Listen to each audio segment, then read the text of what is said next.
buonasera ad Anna Ferrara. Ciao Anna, buonasera. Buonasera.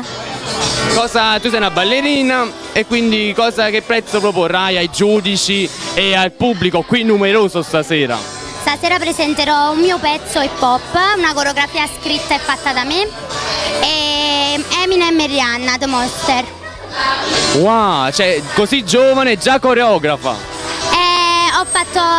Ho studiato a Roma in accademia, ho fatto un corso di formazione con laboratorio coreografico lì e quindi diciamo che so un po' muovermi su queste cose, anche se però non mi reputo ancora un'insegnante coreografa, ma devo fare ancora la ballerina.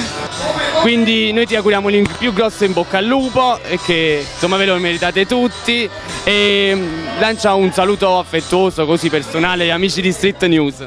Ciao a tutti e alla prossima!